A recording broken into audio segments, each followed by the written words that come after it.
Hello everyone, welcome back to Hello Scholar. Hello Scholar में आप सभी का स्वागत है। आज हम जानेंगे 24 नवंबर के करंट अफेयर्स। अगर आपने हमें सब्सक्राइब नहीं किया है तो प्लीज़ हमें सब्सक्राइब करें। सेशन अच्छा लगे तो प्लीज़ लाइक करें। चलिए स्टार्ट करते हैं आज का सेशन।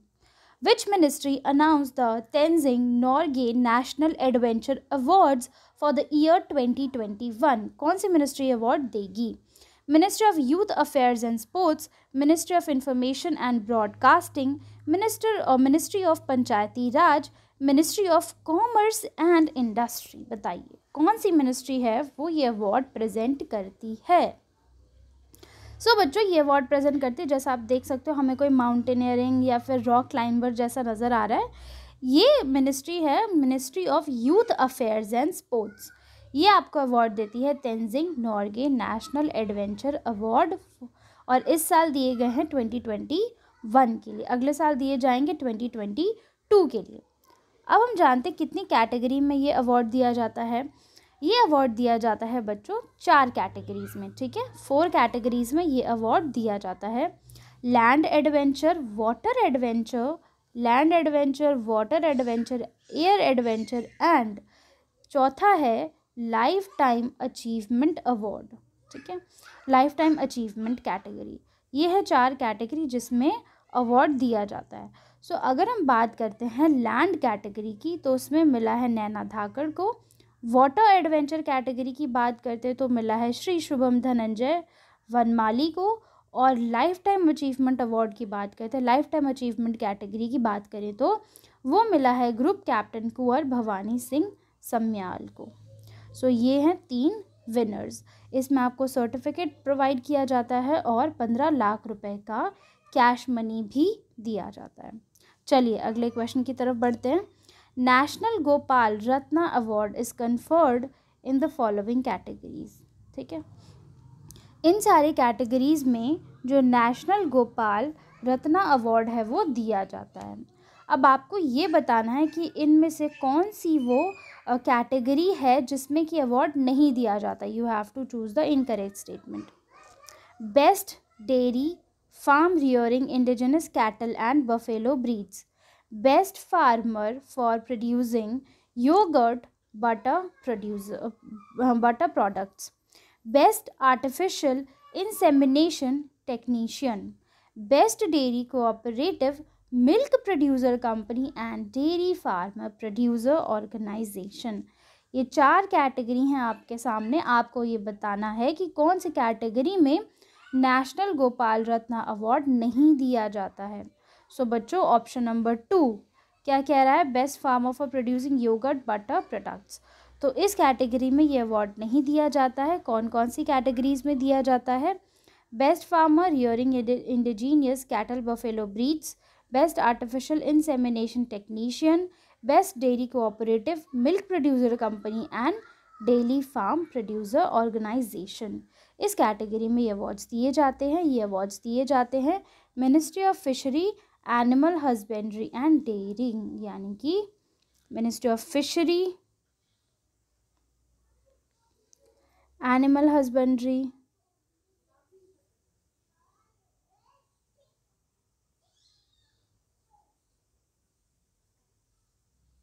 And dairying. ये है मिनिस्ट्री जो आपको अवार्ड देती है। चलिए अगले क्वेश्चन की तरफ बढ़ते हैं। अगला क्वेश्चन बहुत इंपॉर्टेंट, एनवायरनमेंट के ऊपर भी है और अवार्ड्स के ऊपर भी है।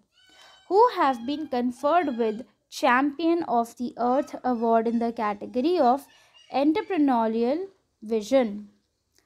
Sisley, Constantino, doctor Purnima Devi Barman, आर्सीनियल। 4 लोग हैं। आपको बताना है कि एंटरप्रेन्योरियल विजन में किसको मिला है ये अवार्ड।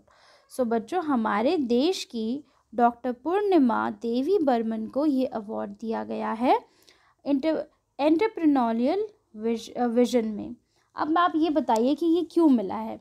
ये अवार्ड दिया जाता है उन लीडर्स को, उन साइंटिस्ट को, इन्वायरमेंटलिस्ट को जो कि हमारे इन्वायरमेंट का कुछ एक बहुत अहम हिस्सा प्रोटेक्ट करने में मदद करते हैं।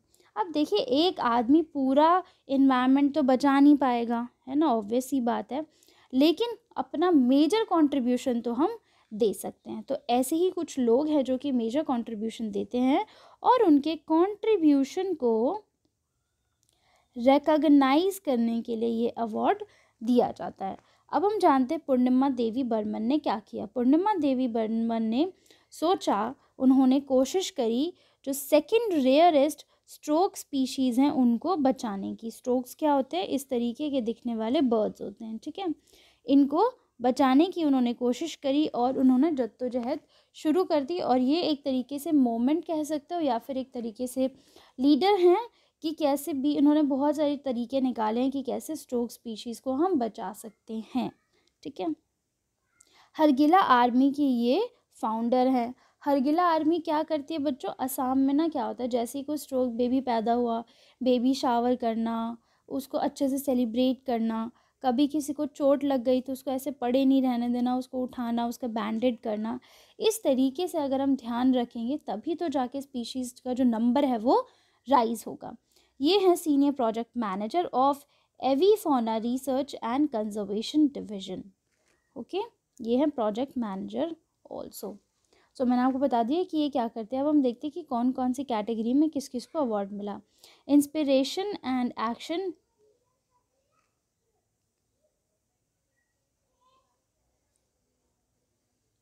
इंस्पिरेशन एंड एक्शन कैटेगरी में मिला है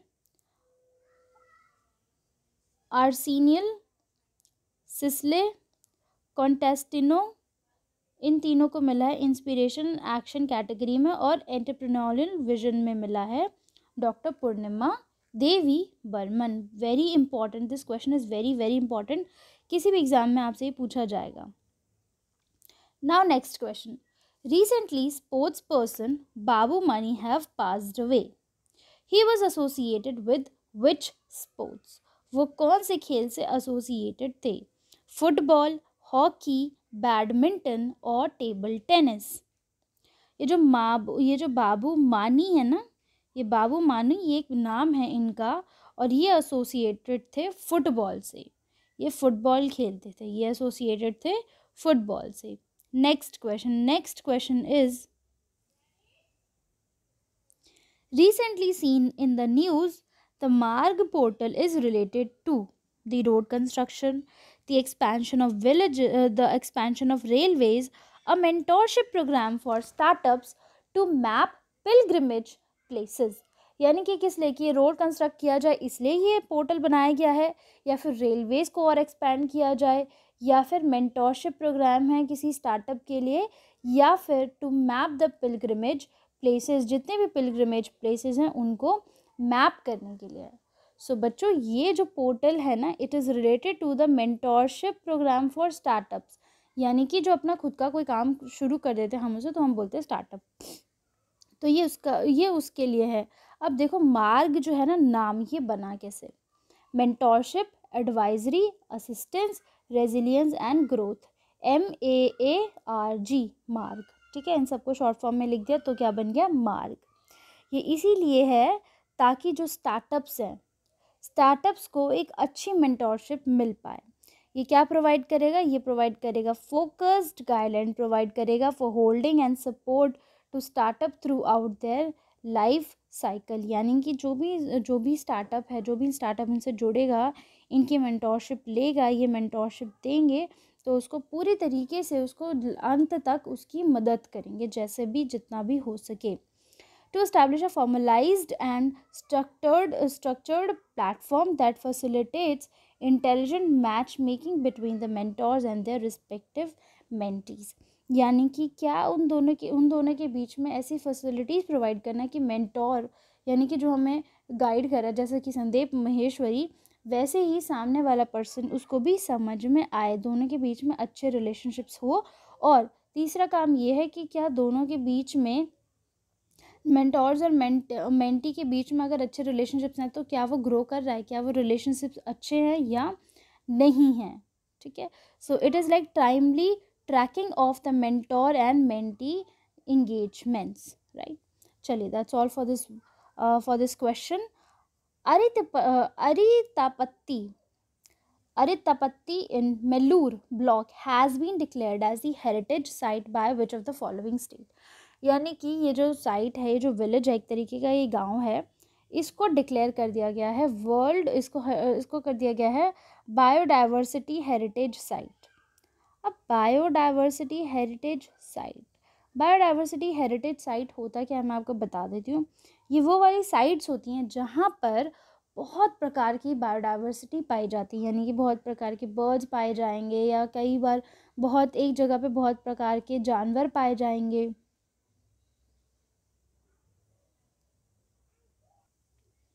तो इसी तरीके से यहाँ पर अरित्तापत्ति में, ये अरित्तापत्ति पहले तो बता दूं कि कौन से स्टेट में है, तेलंगाना में है, केरला में है, तमिलनाडु में है, या फिर आंध्र प्रदेश में है। जल्दी बताओ बच्चों। ये है तमिलनाडु में। ये है तमिलनाडु की सबसे पहली बायोडाइवर्सिटी हेरिटेज साइट। क्या है ये? तमिलनाडु की सबसे पहली बायोडाइवर्सिटी हेरिटेज साइट। और ये क्यों है बायोडाइवर्सिटी हेरिटेज साइट? ये क्यों है? क्योंकि ये बायोलॉजिकल और हिस्टोरिकल सिग्निफिकेंस है इसमें। It is rich in biological and historical significance.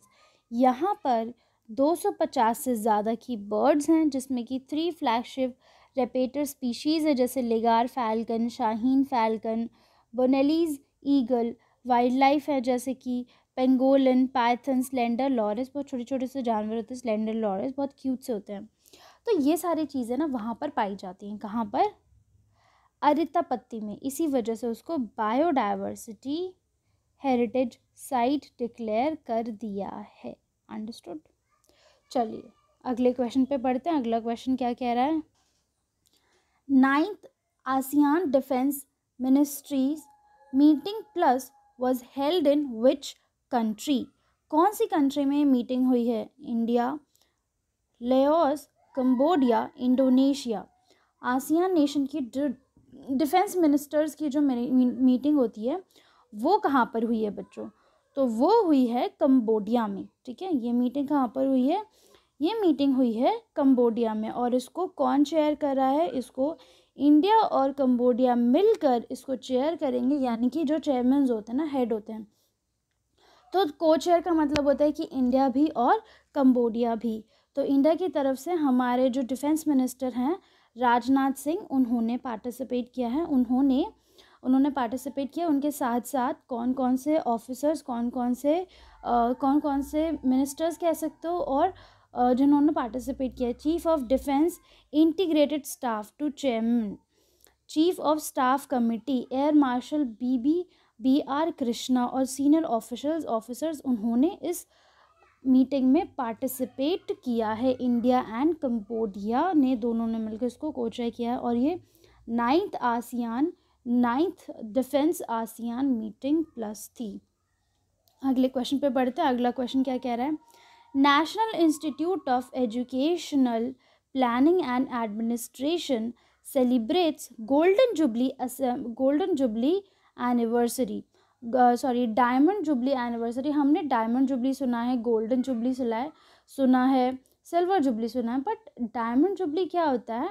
Diamond jubilee होता है जब हमारे 75 ईयर्स हो जाते हैं, वो हो जाता है डायमंड जुबली। सो ये एनिवर्सरी सेलिब्रेट की है national institute of education planning and administration ने। अब ये जो इंस्टीट्यूट है ये कब बनाया गया था? ये इंस्टीट्यूट कब एस्टैब्लिश किया गया था? So this institute was established in the year 1962। ये दुनिया के बहुत पुराने इंस्टीट्यूट में से जिनको कि बनाया गया था specifically for the purpose of educational policy and planning and administration.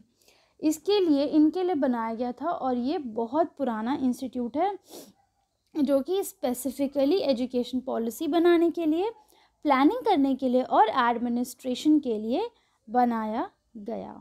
So it was established in new Delhi. ठीक है, न्यू दिल्ली में हमने सेलिब्रेट किया था। इंडिया का तो था ये, बट वर्ल्ड का भी one of the oldest institution है जो कि एजुकेशन और प्लानिंग के लिए बनाए गए हों। चलिए अगले क्वेश्चन पे बढ़ते हैं। अगला क्वेश्चन क्या कह रहा है? India and Gabon hold their first Foreign Office consultation in New Delhi. Gabon is situated in which continent? South America, Asia, Africa or none of the above? Gabon कहाँ पर सिचुएटेड है? गैबॉन सिचुएटेड है Africa में। India और Gabon ने foreign office consultation की एक meeting रखी, इन्होंने मिले। अब क्या हमने गैबॉन के साथ मिलके क्या किया? हमने गैबॉन के साथ मिलकर आइडियाज़ एक्सचेंज करे, रीजनल और इंटरनेशनल इश्यूज़ को डिस्कस किया, उसको उस पर तरीके से सल्यूशन निकाला कि और क्या सल्यूशन हो सकता है इन सारे प्रॉब्लम्स का। गैबॉन और इंडिया के बीच में जो ट्रेड है, हम कैसे बीच में जो ट्रेड है उसको हम इंक्रीज़ कर सकें।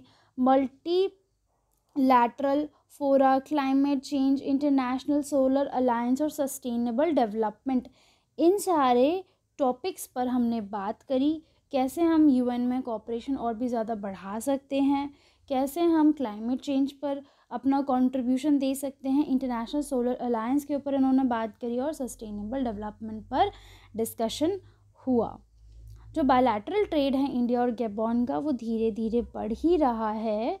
2021 और 2022 की बात करें तो कितने का ट्रेड किया है? $1.12 बिलियन का ट्रेड इंडिया ने गैबॉन के साथ किया है। दोनों ने आपस में इतना ट्रेड किया है। गैबॉन के लिए इंडिया जो है वो लार्जेस्ट एक्सपोर्ट डेस्टिनेशन है। ठीक है, India is the second largest export destination, जहाँ पर गैबॉन अपना एक्सपोर्ट करता है। ओवर 50 इंडियन कंपनीज़, जो 50 लगभग 50 इंडियन कंपनीज़ जो हैं वो गैबन स्पेशल इकोनॉमिक जोन में सेटअप हो चुके हैं। So next question, the status of India's best performing port has been given to. बहुत सारे पोर्ट्स होते हैं हमारे, बट उन सब में से कौन सा ऐसा पोर्ट है जिसको बेस्ट परफॉर्मिंग पोर्ट का अवार्ड मिला है? Mumbai Port Trust, Jawaharlal Nehru Port Authority, Cochin Port, Shyama Prasad Mukherjee Port Trust. So बच्चों, जो बेस्ट परफॉर्मिंग पोर्ट का अवार्ड जो दिया गया था वो दिया गया था जवाहरलाल नेहरू पोर्ट अथॉरिटी को। ठीक है, इसको दिया गया था India's best performing port. So that's all for this video. I hope you guys liked the video. Kindly like, share, comment and subscribe to our channel. Join our Telegram channel for the latest job vacancy updates, current affair PDFs, scholarship updates and exam related content. Thank you everyone.